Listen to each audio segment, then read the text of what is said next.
My entitled boss tried to force me to work overtime without pay, claiming it was team spirit. I reported him to HR and quit.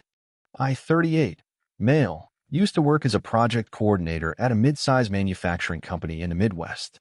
It wasn't my dream job, but it paid the bills and allowed me a decent schedule. For the first couple of years, I never had a major issue with anyone. The workload was manageable, my coworkers were cordial, and I got along well with most people in the office. Occasionally, we had tight deadlines, but nothing too extreme.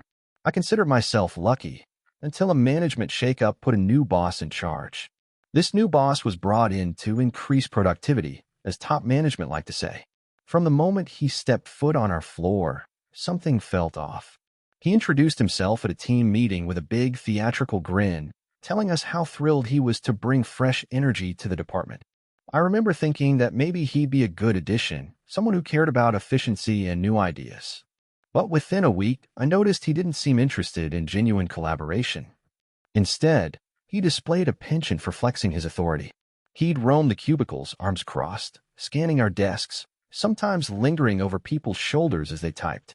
If anyone looked up, he'd make a remark like, "We don't have time to be slow," or "Team spirit means working together, and if you're lagging, you're letting down the group." Most of us just bit our tongues. Complaining too soon could label you as resistant to change, and I wasn't eager to rock the boat. It didn't take long before he started introducing mandatory workshops that always went beyond our normal clock-out time. He spun them as a chance to bond as a team, refine processes, and learn from each other. At first, a few of us attended out of curiosity, but these sessions turned out to be extra work. He'd assign tasks that didn't fall under our usual job responsibilities, stuff that belonged to completely different departments. Worse, when we asked if there was overtime pay, he'd laugh and say, "We're professionals. We don't punch a clock here. Team players put in extra effort, and if you're counting minutes, maybe this isn't the right place for you." Some of my coworkers shrugged it off, wary of confrontation. Others expressed concern privately, but they were afraid to speak up. I tried to remain open-minded, thinking maybe the company would see the value in compensating us fairly if these extra sessions actually improved performance. But after a few pay cycles, none of that extra time showed up in our checks. People were getting restless. One day, the boss sent out a mass email praising those who volunteered for these after-hours sessions and subtly disparaging anyone who didn't show up. He highlighted loyalty and dedication as key qualities for raises and promotions. A colleague from accounting confided to me that he'd overheard the boss telling upper management how lazy some of us were, spinning a narrative about how he had to force us to do the extra mile. I felt alarm bells going off in my head. This was more than just bad leadership. It felt unethical. Technically, if we were non-exempt employees, the company was required by federal law to pay us overtime for any work beyond our 40 hours. But the boss was treating us like we were in a special exempt category, without any formal agreement or pay structure to support that. It all seemed intentionally vague, a way for him to squeeze more labor out of us without compensation. Rather than immediately confronting him, I decided to gather more information. I started documenting everything, each extra workshop date, the hours worked, the tasks assigned. I saved emails, especially the ones where he implied that real team players don't clock watch. A few coworkers did the same. The tension was palpable whenever we got an email from him. Some nights, I'd go home to my small apartment, stare at my notes, and question how far he'd go before he crossed an unmistakable legal line. As the weeks passed, the mandatory workshops became an almost daily occurrence. Our boss insisted they were optional, yet he'd email the entire department naming whoever didn't attend, calling him out for lack of involvement. Morale plummeted. People were sniping at each other, resentful that they felt forced to stay or guilty if they chose to leave. The office atmosphere went from cooperative to cutthroat in less than 2 months. The boss thrived in this environment, playing us off each other, praising the loyal few, and singling out those he considered weak links. One Friday, he cornered me at my desk, leaning in so close I could smell the stale coffee on his breath. "You going to join tonight's workshop or not?" he demanded. I responded calmly that I already had plans and that I'd worked extra hours every day that week without a single dime of overtime. "Do you think that's fair?" I asked. His face darkened. "Life isn't fair," he said in a low voice, "but if you want to grow in this company, you'll show some team spirit." He walked away, leaving me angry and a bit shaken. I wasn't sure how to push back effectively without putting my job at immediate risk, but I knew I couldn't keep quiet. The more I thought about his arrogance and complete disregard for labor rules, the more determined I became to do something about it. Reporting him felt risky. He was cunning and manipulative, and I wasn't sure who in management might secretly back him. Yet, I also knew that if I allowed him to keep doing this, we'd all become victims of his toxic power trip. That weekend, I pored over my notes. I called a friend who worked in a different industry's HR department to ask about the best way to handle wage theft issues. She advised me to gather proof, talk to HR internally, and if necessary, consider filing a complaint with the Department of Labor. But be ready, she warned. This kind of boss can get nasty, and the company might protect him if they think he's boosting productivity. I realized then that I stood at a crossroads. Letting this continue would mean letting him harass us with unpaid labor indefinitely. But if I made a move, I had to be prepared for retaliation. And so I made a decision that would set off a chain of events I never saw coming. The next Monday, I arrived at the office earlier than usual, anxiety churning in my stomach. I caught sight of my boss in the hallway, wearing his usual smug look, likely planning another after-hours session. Throughout the morning, I spotted him quietly cornering a handful of coworkers, presumably to pressure them. Meanwhile, I double-checked my documentation, ensuring I had exact dates, times, and tasks, along with screenshots of his threatening emails. If I was going to confront him or report him, I wanted to be bulletproof. Around lunchtime, I approached HR. Their office was a small space on the second floor, a corner often overlooked by other employees. I asked the HR manager, a polite, soft-spoken person, if we could talk privately. Once we sat down, I laid out my concerns. How our boss coerced us into working extra hours without pay, how he publicly shamed those who refused, and how it was all under the guise of team spirit. I showed the manager a printed stack of emails and memos. He flipped through them, his face growing more serious with every page. Finally, he looked up and said, "This is concerning, and it definitely violates our policy."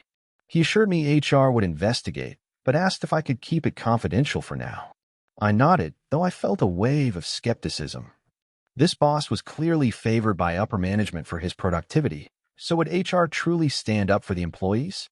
I decided to give them a chance, but I refused to relax until I saw concrete results. Word must have traveled fast because by mid-afternoon, my boss was glaring at me from across the open office. It was as if he sensed something was happening behind the scenes. At one point, he stomped over to my cubicle, slammed a pile of files on my desk, and demanded I reorganize them by day's end. It was busy work, plain and simple, and it would easily add hours to my workload. I told him politely that I'd try my best, but that I might not finish by 5 o'clock unless he approved overtime. He snorted dismissively and said, "Just get it done if you care about your future here." I forced a neutral expression and got to work. Still, inside, my frustration grew. I knew he was testing me. If I stayed late without pay again, it would demonstrate that his intimidation worked. If I left at my usual time, he'd label me as uncooperative. Either way, he'd spin the narrative in his favor. I thought about pushing back more overtly, telling him no, but that afternoon I decided on a different tactic. I would document this new assignment, keep track of the time required, and add it to my growing file. So I left exactly at 5, ignoring his disapproving stare. Sure enough, that evening, an email landed in my inbox. "Your attitude lately has been disappointing," it read. "If you can't handle extra responsibilities, maybe it's time to reconsider your position." He copied a couple of higher-ups, presumably to start building a case against me. My blood boiled. The nerve of this man, publicly questioning my work ethic while he was the one violating labor laws. I saved the email in my folder, along with the rest of his threats. The next day, HR called me back in. They said they had enough evidence to warrant a formal investigation, and they'd scheduled an interview with the boss for later in the week. I felt a flicker of hope. Maybe the system would actually work. But I also worried about retaliation. My boss wasn't the type to slink away quietly. He struck me as someone who would ramp up the intimidation if cornered. Just as I predicted, he went on a full-blown offensive. That afternoon, he summoned the entire department to a mandatory meeting. We squeezed into the conference room, some glancing at each other nervously. He stood at the front with a projector screen, droning on about commitment to excellence. Then his tone shifted, sharp and accusing. "Certain individuals," he said, lack the dedication needed for our team's success. We're all professionals, so nobody here should be expecting to be babysat with timesheets, right? He made eye contact with me at that last line. A few coworkers darted their eyes my way, uncomfortable. I tried to stay calm, but inside, I was fuming. He was basically calling me out in front of everyone, framing me as a troublemaker who needed to be coddled with timesheets, as if basic compensation was a childish request. By the end of that meeting, the tension in the room was so thick you could cut it with a knife. Afterward, some coworkers whispered that they felt sorry for me, but they also said they were afraid to speak up. That's how bullies keep their power, by making everyone too fearful to stand up for what's right. Later that evening, as I sat alone at my desk, I typed out a more detailed complaint. Every instance of forced overtime, every snide remark, every threat. I sent it to HR, labeling it as an addendum to my initial report. Then I took a deep breath, printed a copy from my own records, and slipped it into my bag. A part of me expected to be fired soon because this boss seemed capable of anything. But if he tried, I wanted every piece of evidence on my side. The next morning, our team's email inboxes were bombarded with yet another invitation. No, a requirement to attend an after-hours work rally. He claimed it was to finalize some big project, but the deadline for that project was still weeks away. It was just another excuse to get free labor from us. My stomach churned at the thought of going.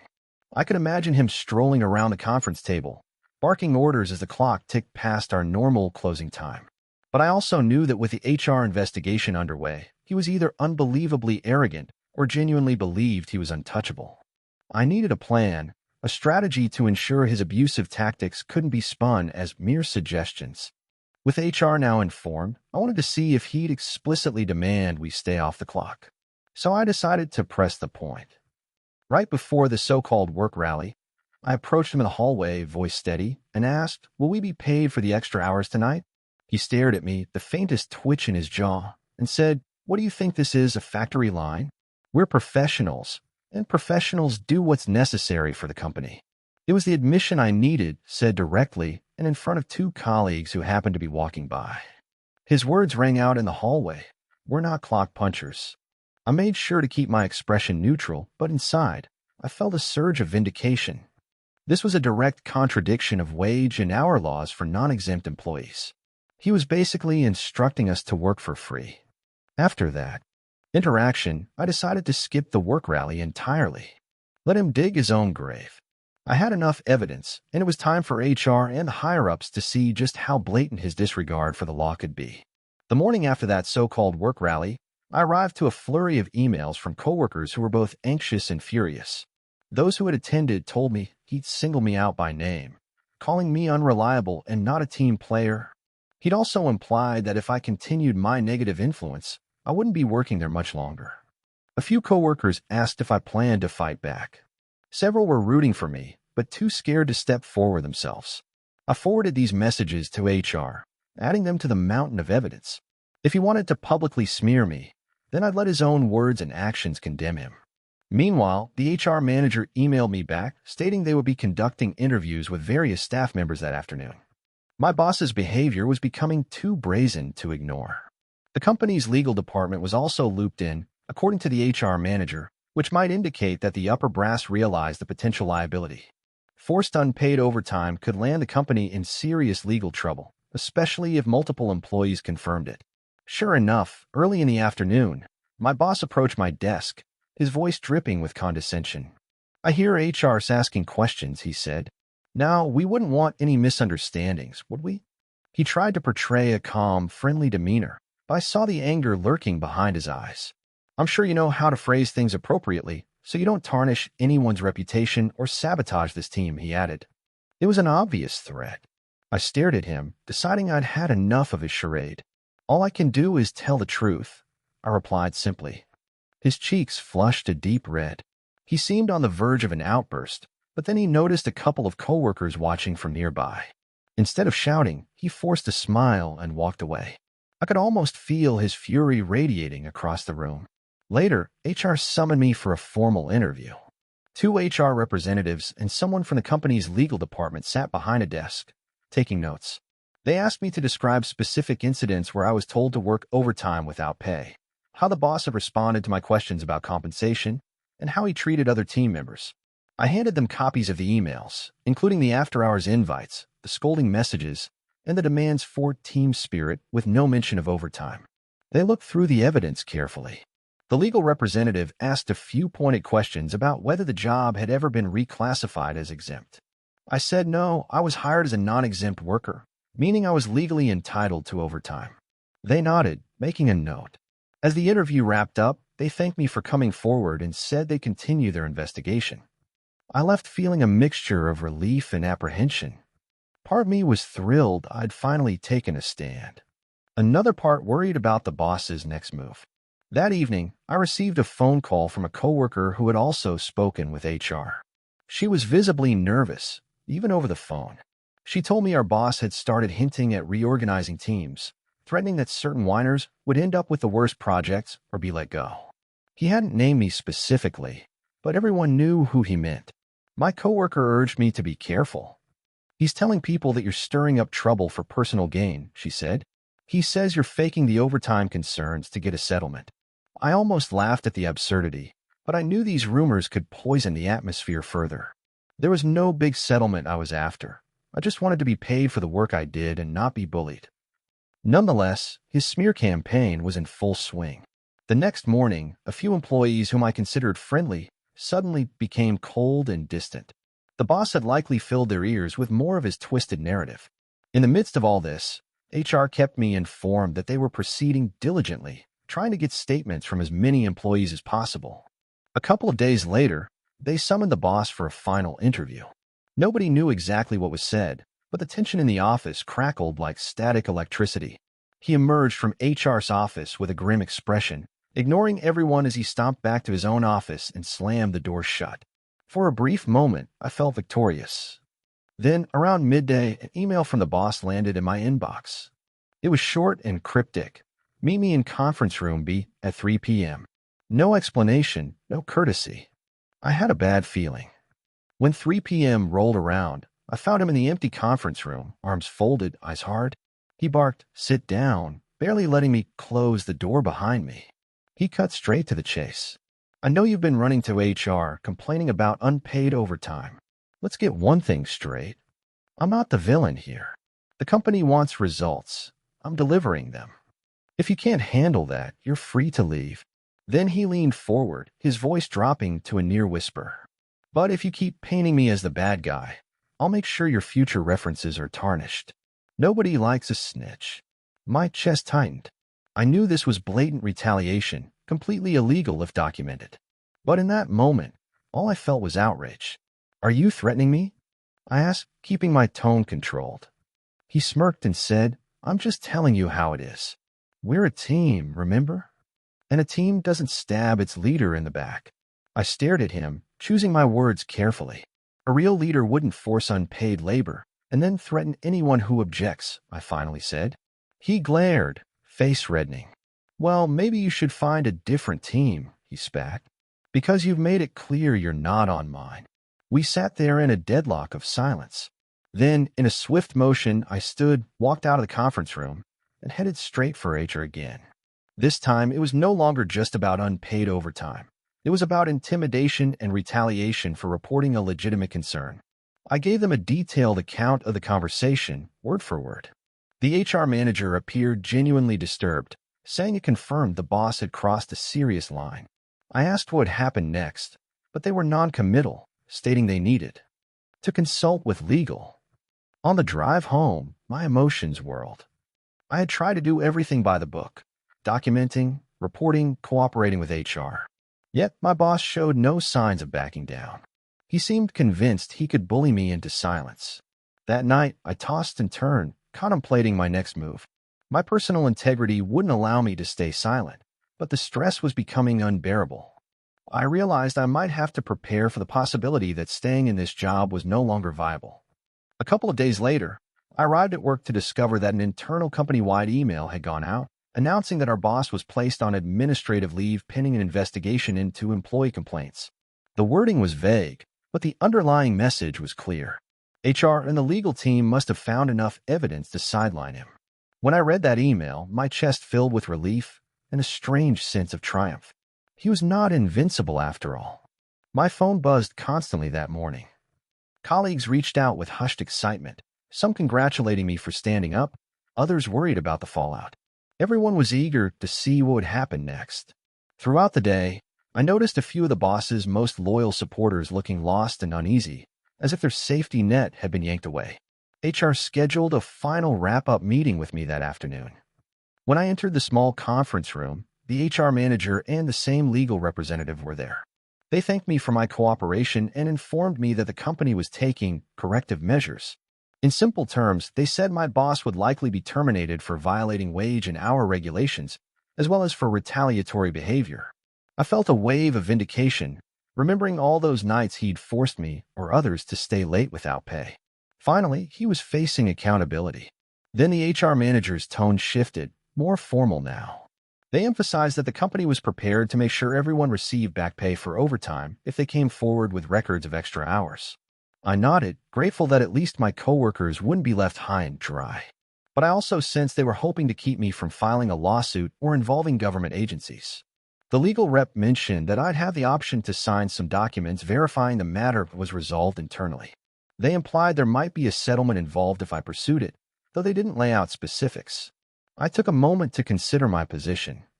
Part of me wanted to see the boss fully punished, maybe by an external authority. But I also felt exhausted. The tension, the stress, the emotional toll of fighting him had worn me down. I asked if the company intended to keep me in the same role, and if I'd face any backlash for standing up. They assured me that I was protected, and no negative action would be taken against me. However, they also couldn't guarantee how my future in the company would look, given the upheaval. I left that meeting with mixed emotions. On one hand, I had effectively toppled a tyrant and secured potential restitution for my coworkers. On the other, I realized I no longer felt comfortable in this environment. The boss had turned my workplace into a battlefield. Even though he was gone, I wondered if management might resent me for exposing how easily they'd let him get away with exploitation. I didn't want to spend my days looking over my shoulder, worrying about hidden grudges. Over the next week, the boss's leave was officially changed to termination. I saw the email from HR confirming that, effective immediately, he is no longer employed with us. A small group in the office actually cheered when it went out. I felt a surge of relief, but also a sense of finality. I spoke with a few coworkers who told me they were giving the place another chance now that the boss was gone. They felt the worst was over. But I knew my path was diverging. This ordeal had damaged my trust in the company's leadership, who only acted when cornered by legal risk. So, at the end of that week, I turned in my resignation letter. It might have seemed sudden, especially after such a victory, but I needed a fresh start. The HR manager looked genuinely surprised. "But we got rid of the problem," he said. I replied, "The problem went deeper than one boss. I appreciate what you did, but I need a clean slate. It's just time for me to move on." On my last day, a couple of coworkers threw me a small goodbye gathering near my desk. Someone brought cupcakes, someone else gave me a card signed by a handful of people who appreciated that I stood up to unfair treatment. As I cleaned out my cubicle, I couldn't help reflecting on the roller coaster of the past few months. I discovered how quickly a toxic leader could poison an entire workplace, and how vital it was to speak up before the damage became permanent. Walking out of the building for the final time, I felt lighter, like a massive weight had lifted. Yes, the company was going to mend its policies, and yes, everyone was probably going to get paid for their extra hours. But for me, the real victory was proving that no one should be forced into unpaid labor, no matter how cleverly it's disguised as team spirit. Some battles leave scars, but they also sharpen your resolve. And as I headed to my car, I allowed myself a moment of quiet satisfaction. I had faced an entitled boss who believed he was above the law, and in the end, I showed him and the company that some lines are not meant to be crossed.